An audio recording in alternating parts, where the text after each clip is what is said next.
Hello everyone, this is WiseGuy91 and I'm here to start a new series on MCEdit. MCEdit stands for Minecraft Edit or Minecraft Editor. It's a level editor that you can download from this link here. It will be in the description. And MCEdit is a program that basically lets you edit Minecraft levels from scratch or from pre-existing levels, and you can actually do a lot of cool things with it.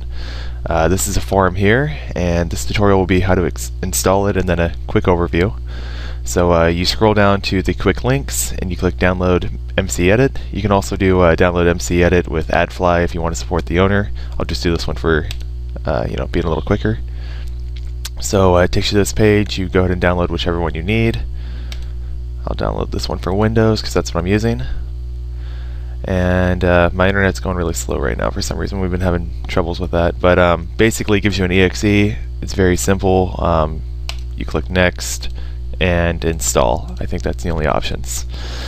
So then once you're going, you actually need to go to MCEdit. So when you run it, you get a little command prompt like this that comes up, and then you get this launcher window. MCEdit stable 21 or whichever version you're on. If you like, you can click check for updates and it will do a quick flash to check if there's anything else. There's nothing here. A quick overview of these options here. You can go and change your keys. For me, I'm just using the default. You can do graphics. Right now it's a little messed up on the right here, but that's the way it is. It's in beta. You can say if you want to show the sky or fog, hidden ores, things like that. You can change just basic options. All of these are just basically how much is rendered at once while you're using the program, how the mouse works, things like that. Let's see. We also have the home page for MCEdit, our README file, and then any change notes here. So when you're first starting out, you may want to start with an existing world that you had, or you may want to create your own. So I'll go ahead and create my own. So when you create it, it opens up your Minecraft save files. So these are the 3 levels that I've been working on. I'll go ahead and put MCEdit tutorial for my file. It says Minecraft Alpha World, which is fine. It wants to know how many chunks. So I said flatland. That's just the default there. And you can point your mouse wheel here and adjust, or you can actually manually type in how many chunks. So I'm just going to do 10 and 10. And then the height of everything as well, if you want grass or not. So let's go ahead and create that. Now it takes a few seconds to create, but basically here we go. You can go ahead and click OK on that prompt, and here's the flat land that I just created with the chunks. Wasn't too big or anything. I'm going to go over all these controls within the next couple episodes here, but basically you use WASD to move around. W moves towards whatever you're looking at, so if I'm looking straight ahead, W moves forward. If I'm looking down, W moves forward, but that's actually down. S is just opposite of that. A and D is strafing left and right, much like any FPS that you would play. To actually turn the camera rotating, you hold the right mouse button and use the mouse to swivel. Your left mouse button is your selection or anything like that.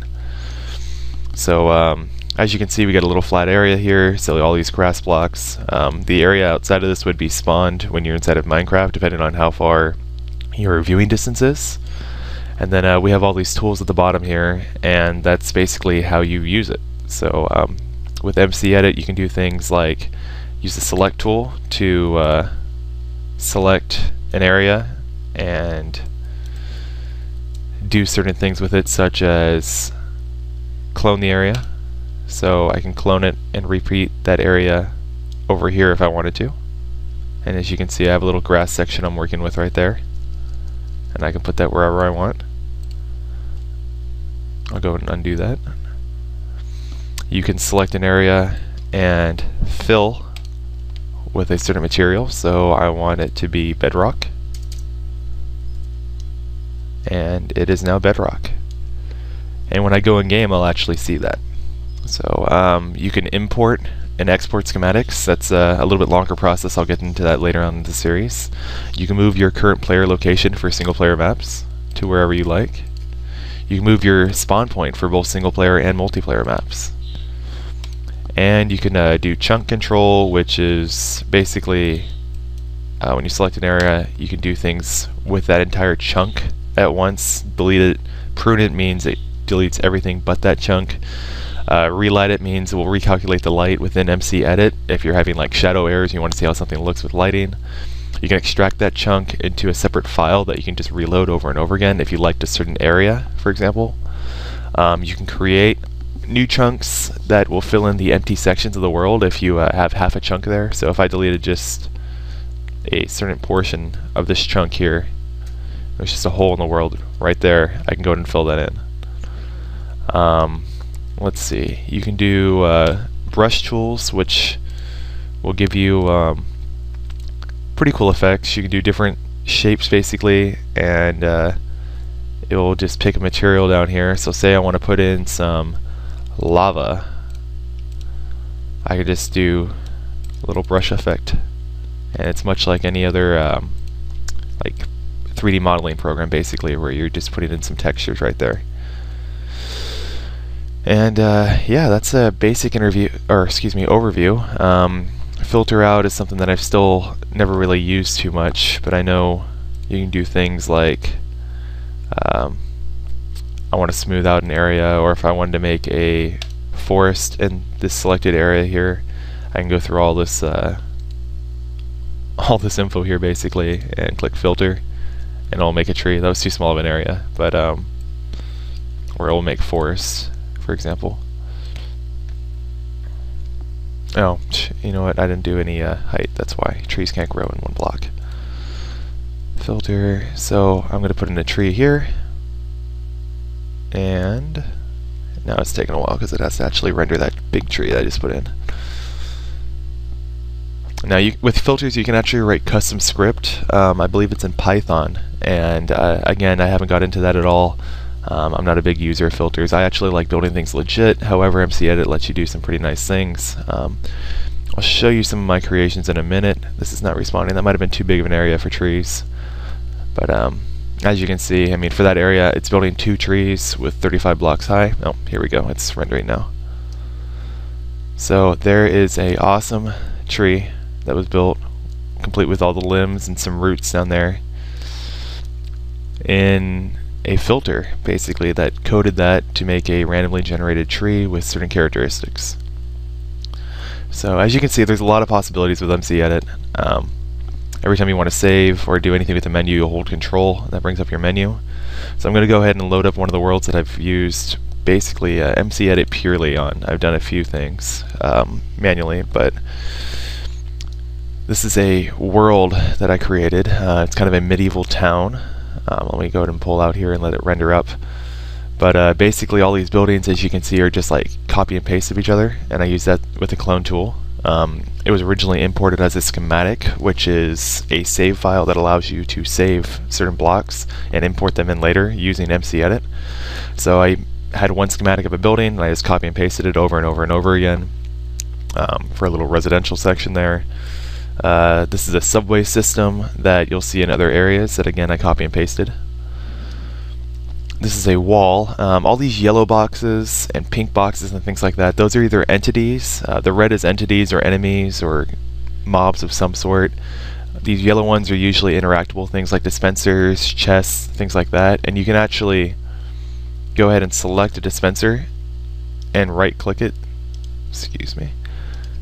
Oh, you know what? Maybe you can't do that yet. I know on chests, here we go. If you double-click a chest, it will show you what's in the chest. So I have arrows here, and the chests are also yellow. I thought if you double-click a dispenser, it would do that, but I guess it's not in the capabilities yet. Again, it's in beta, so it will be coming out. But these walls are just basically copy-paste of everything. And I did that. Like I said, this residential section here, this thing probably took me a couple hours to build, but honestly, a couple hours compared to, you know, an eternity of hand building all of this. Imagine if you messed up on like one block of your pattern on this wall, and you can see the wall just keeps going down there. It hasn't even rendered out that far yet. You can see where I just cut into the side of this land by just doing a large selection and hitting delete, so I just had a flat land. This whole wall is just a flat surface here, but I'm not planning on going out in that area too much right now. I haven't done much with this yet, but I have a little town square garden thing here, and I have another like central town hall area here. I have a bank over here. See, there's the Church of Pigs here. Just, a lot of cool things like that. There's a farm right here. Just a lot of different things. You can actually edit sign text here, such as this inn. It says sign text, John Doe's Inn and Tavern, 1634 Example Street. You can double click and change all the sign text within the game. You can even put colors in there if you wanted to change the color code. And yeah, so it's a very great level editing program if you've used any other level editor before.